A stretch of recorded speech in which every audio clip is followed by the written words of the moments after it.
Hello and welcome back to the Hazzabhajan YouTube channel. It is Harry here, and today it is time for the second part of the UCL transfers video, or the Champions League transfers video if you want to put it. Obviously a few days ago I did a video looking at every round of 16 club's best signing in the last 10 years, and now we're doing the exact opposite. I think the concept is pretty self-explanatory, so I'm not going to say it again, but if you want to hear my criteria for it, it's exactly the same as in the first video, just in reverse. So a link to that video will of course be in the description down below, and whilst you are here, please do hit that like button if you enjoy my content, and subscribe if you really enjoy it, for whatever reason. But without any further ado, here is my opinion on every Champions League round of 16 club's worst transfer in the last 10 years. Bayern Munich, Renato Sanchez. A rare misfire for the Bavarian Giants in the transfer market, Renato Sanchez really did look like the real deal after just half a season at Benfica, before he went on to win the Young Player of the Tournament at Euro 2016 as Portugal won the trophy, as well as winning the Golden Boy Award before the year was out. Bayern had already secured his signature for £35 million prior to the Euros' conclusion, hoping that the box-to-box midfielder would settle quickly and become their midfield linchpin for years to come. Needless to say, he didn't, starting just 4 league games and failing to make a goal contribution all season before joining Swansea on an ill-fated loan move which sent his career trajectory even further backwards. He was sold to Lille in 2019 for half of what Bayern originally paid for him, and whilst he has shown for Les Dogs, he most certainly did not for Bayern, meaning that he wins, or loses depending on how you view it, in this particular category. Atletico Madrid, Thomas Lemar. One of Monaco's shock stars in their 2016-17 Ligue 1 season, Thomas Lemar actually stuck around for another season and was one of a few to do so, but only after a failed bid from Arsenal in the region of around £85 million. I'm sure they'll be glad that they missed out on him, as since a €70 million transfer to Atletico Madrid in 2018, his impact has dropped significantly, going a staggering 45 games between April 2019 and the 5th of December 2020 without even scoring a goal, and failing to even register an assist either for his teammates last season. His sudden lack of potency in wide areas, coupled with his enormous fee, mean that he cannot miss out on a place in a video like this. Real Madrid, Eden Hazard. Luka Jokovic came very close to featuring, but he most certainly has time to turn things around, whereas a nearly 30-year-old Eden Hazard is certainly in his last chance saloon after his dream move to the Bernabeu quickly turned into a nightmare. Signed by Los Blancos in June 2019 for €100 million, the omens weren't good when, upon his arrival and presentation, the forever entitled Real Madrid fans ominously chanted, "We want Mbappe," and considering Hazard's form in Madrid, maybe they were right to do so. He's been plagued by injuries and a severe lack of form, only scoring 2 goals across 1.5 seasons in La Liga, and post-lockdown there were concerns over his fitness and weight, meaning that he didn't start all that often. For all of that taken into consideration, plus the fact that he is actually the highest paid player at Real Madrid, certainly as of 2019 at the very least, he has to feature in this video. Borussia Mönchengladbach, Luuk de Jong. Although Josip Durmaz was my original shout, upon further digging, I realised that Luuk de Jong is probably the correct choice, through a combination of the money involved in the transfer and how much he ended up being a flop for the club. Signed for what I believe was a club record fee in the region of somewhere between £11 and £12 million in 2012, de Jong expressed that the Bundesliga was, quote, "a great place to develop as a player," 8 months after his arrival in Borussia Park. By the time he left, the tables had turned, as after scoring just 8 goals in 45 games in all competitions and none in his second season, he expressed that he had made a mistake by moving to Germany. After an even worse loan spell at Newcastle in the second half of the 2013-14 season, in which he once again failed to score a goal, he returned to his homeland with PSV in the summer of 2014, where he once again became the goal machine that Gladbach hoped they'd originally signed. Manchester City, Wilfried Bony. The decision for my club comes down to 2 signings made in the 2014-15 season, namely Eliakim Mangala and Wilfried Bony, and whilst Mangala was undoubtedly the more expensive of the two and put in more awful performances, the signing did make a bit of sense at the time, as it showed a lot of promise at Porto. Bony's transfer, however, simply did not. After being stunned by financial fair play, City were only allowed to spend £28 million in the January transfer window at max, and City fans were hoping that they would bring in a superstar to help the club keep pace with Chelsea, but instead they chose to bring in Wilfried Bony. Admittedly, he had shown good form at Swansea in the previous 18 months, but he simply did not fit in with City's style of play at all, and he scored just 10 goals in all competitions, including a measly 6 in the Premier League across 1.5 seasons. His career fell off a cliff so spectacularly following this ill-conceived transfer that by 2019 he was unemployed and training with Newport County. I think that says it all really. Porto, Dani Osvaldo. I'm well aware that this was a free transfer, but Porto's other signings in the last decade have either been great, solid, or distinctly average, but Osvaldo's transfer in 2015 was one that did not fall into any of those three categories. A notorious troublemaker who had failed at Southampton, Inter Milan and Juventus after transferring to the Saints in 2013 from Roma, Osvaldo had his contract terminated in 2015 and linked up with Porto on a free, but just 6 months in, he was already out the door, having failed to nail down a starting berth in the side and only making just 7 appearances, scoring just once. He simply could not break into the team, and in 2016 his contract was terminated just 6 months into his time at the Dragao, and he returned to Boca Juniors in Argentina, where he would once again not even be able to last a year after the club manager caught him smoking in the changing rooms after a game.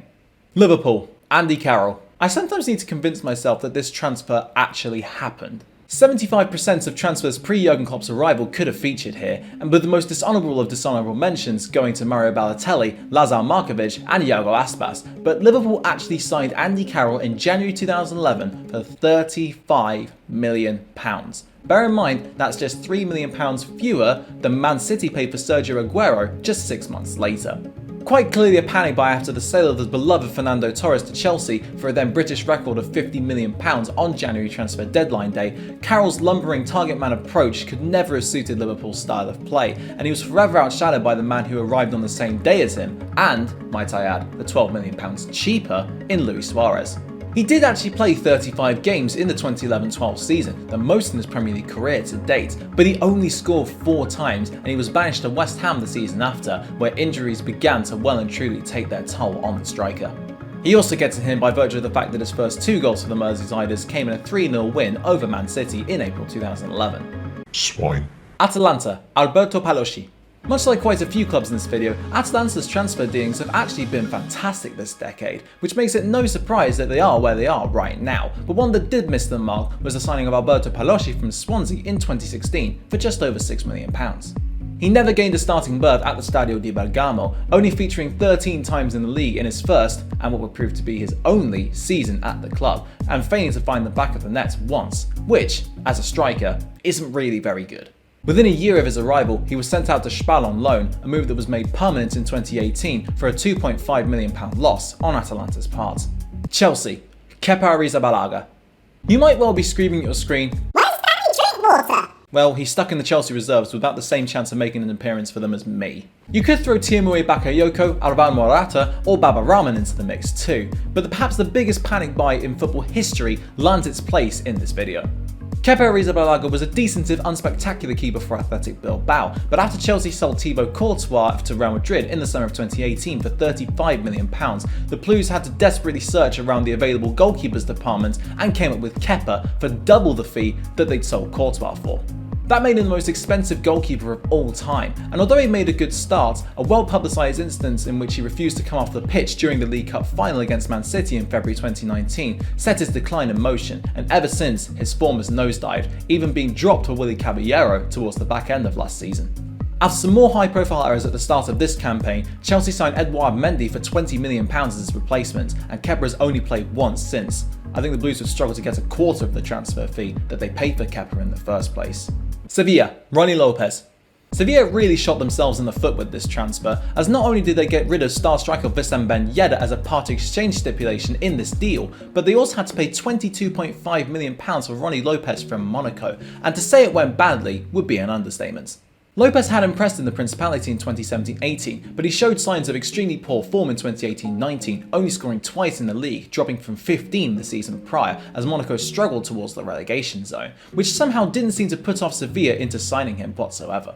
True to form and omens, Lopez struggled once in Seville, only playing 5 games in La Liga and 14 in all competitions, but not giving any goal contributions in any of those games, and he is now back in France on loan at Nice in a desperate attempt to resurrect his career. Borussia Dortmund, Ciro Immobile.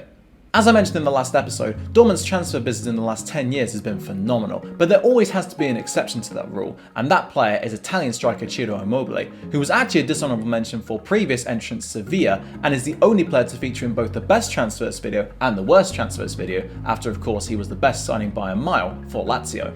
Owing to a complicated co-ownership predicament between Juventus and Torino, the transfer actually very nearly didn't happen, but after it was resolved and Dortmund were forced to shell out €18 million for his services, they might as well wish they hadn't even bothered. Brought in to replace the goals of Robert Lewandowski, Immobile scored fewer all season in the Bundesliga than the Pole did in 9 minutes against Wolfsburg in September 2015, scoring just thrice as Dortmund floundered at the bottom of the division as late as February. Although he did score 7 in the cup competitions, which I guess is pretty good form, he was immediately sent out on loan to Seville in summer of 2015 and then on a permanent basis before finding his true home in the Italian capital with Lazio. Lazio, Ravel Morrison. Speaking of the Biancocelesti, they provide us with the second and last free transfer in this video, and it really takes something special to be voted as the worst transfer by a team despite having not cost a single penny upon arrival. Ravel Morrison is that special player. Despite obvious disciplinary and attitude issues, the Italian giants signed Morrison on a pre-contract agreement in January 2015, but upon the termination of his contract at West Ham, the move was pushed ahead by a few months. Yet again, Morrison's behavioural problems caught up with him as he was criticised by the manager for his attitude to training and failure to learn the language, and he would end up being on loan to QPR, where he flopped, and Atlas in Mexico, where he only did slightly better, before departing for Östersund in 2019 after having made just 4 appearances in 4 years for Lazio. Juventus, Niklas Bentner. I don't care that this was a loan transfer, someone at Juventus actually had the bright spark to sign Niklas Bentner on loan from Arsenal in 2012. What? He'd had what can only be described as a bang average season at Sunderland the season before, scoring 8 in 28 in the Premier League, and his reward for such a mediocre season was a loan move to the incumbent Serie A champions. Suffice it to say, the nonsensical move ended up exactly how probably everyone would have expected it to, as he was frequently injured, arrested for drink driving, and profligate in front of goal, failing to score in 11 games. The old lady had an option to make the move permanent, but unsurprisingly, they didn't take it up, and the Lord returned to Arsenal before departing for Wolfsburg in 2014. Barcelona, Philippe Coutinho. You can count the number of good signings that Barcelona have made in the last decade on one hand, whereas for awful signings, you probably need both your hands as well as your feet, and even then, that probably still wouldn't be enough.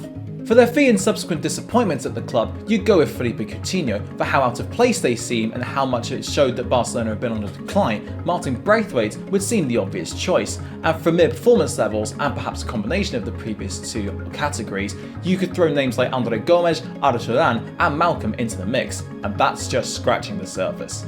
If push came to shove, I'd go for Coutinho over Braithwaite and Turan, because for £105 million, you'd hope that your new signing could sparkle frequently, but he has been nothing more than a mixed bag and often been made out as a scapegoat by the Barcelona faithful when things went wrong at the club.